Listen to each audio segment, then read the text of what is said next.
My You're in a conversation with someone you trust, and neither of you says anything for a few seconds. It doesn't feel awkward. It feels like part of the conversation, like the sentence isn't finished yet, it's just being held. The Japanese have a word for that space, ma. It doesn't mean nothing. It means the gap itself is doing something, that the pause between two notes is what makes the music, not just the notes. Ma shows up in Japanese architecture, tea ceremonies, even manga panel spacing, the empty beat that gives everything else its shape. What makes it different from just being quiet is that ma is intentional. It's not the absence of content, it's content. The silence isn't waiting to be filled, it's already complete on its own. Aposiopesis.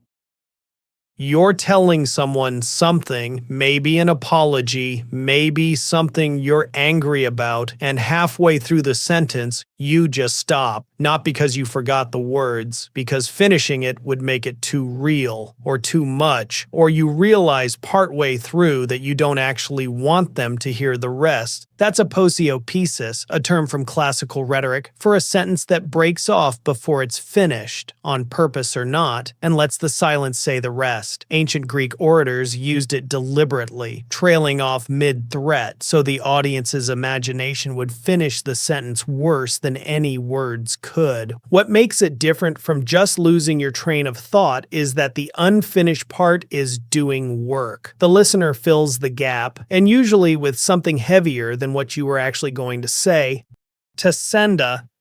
There's a version of every close relationship where certain things just don't get said, not because they're forbidden exactly, more like both people quietly agreed a long time ago that saying them out loud wouldn't help anyone. The Latin word for this is tacenda, things that ought to remain unspoken. It's not a lie. Nobody's hiding anything from anyone. It's more like a shared decision, often never actually discussed, about which truths get to stay private. What makes it different from secrecy is that secrecy implies someone's trying to get away with something. Tacenda is mutual. Both people know the thing exists. Both people know the other one knows. And both, for reasons that usually come from love rather than deception, leave it alone. The silent treatment, ostracism.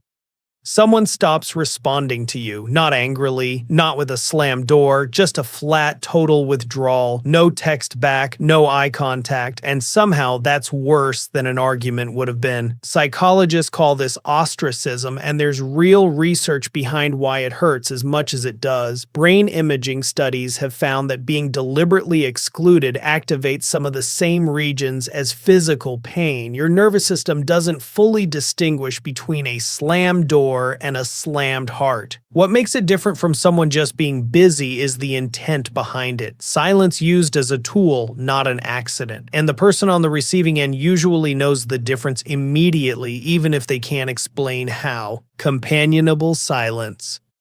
You're in the car with someone, or on the couch, or walking somewhere, and neither of you has said a word in 10 minutes. Nobody's checking their phone to fill the gap. Nobody's uncomfortable. It just feels like being with someone, nothing more required. Relationship researchers actually study this. It shows up consistently as a marker of closeness, the ability to sit in silence without either person needing to manage it. Early on with someone new, silence usually needs filling. The longer and safer the relationship gets, the less it does. What makes it different from Ma is that this isn't about the silence carrying meaning. It's about the silence not needing to. You've reached a point where saying nothing and saying something cost exactly the same amount of trust. Radio silence. You send a message, hours pass, then a day, then it's been long enough that checking your phone has become its own small ritual of disappointment. Nothing dramatic happened, there's just nothing, and the nothing keeps stretching. The phrase comes from actual military and aviation protocol, deliberately going quiet on the radio to avoid detection or to preserve the channel for something urgent. It's meant to be temporary and purposeful. Somewhere along the way, it became became the word for what happens when someone just stops replying, on purpose or not, and never tells you which. What makes it different from the silent treatment is the uncertainty. The silent treatment is aimed at you and you know it. Radio silence leaves you guessing whether you're being punished, forgotten, or if something's just wrong on their end. The not knowing is the whole feeling. Anechoic silence.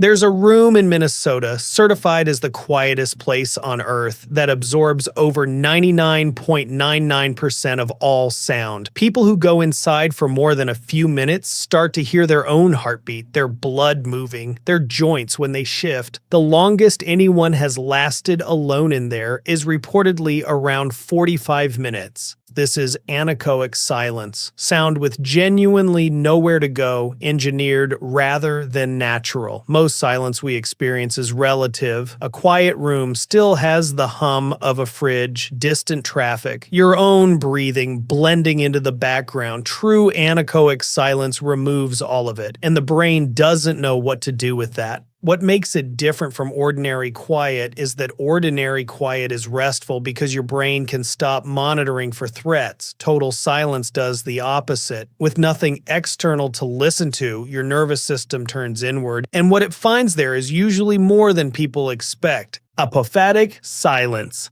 Some people, when they try to describe the biggest, most overwhelming moments of their life, a birth, a death, standing somewhere vast, end up saying almost nothing at all. Not because there's nothing to say, because everything they could say feels smaller than what actually happened. This is apophatic silence, an idea from mystical traditions that some truths can only be approached by what can't be said about them, not by description, but by the space left where description fails. Theologians used it for centuries to talk about the divine, defining it entirely by every word that falls short. What makes it different from just being speechless is that it's not a failure of language. It's a recognition that language was never going to be enough in the first place, and that the silence itself is the more honest answer. The hush after, a room full of people just heard something terrible, and for a second, nobody moves or speaks. Not because they don't know what to say, because saying anything, even something kind, would make the moment smaller than it deserves to be.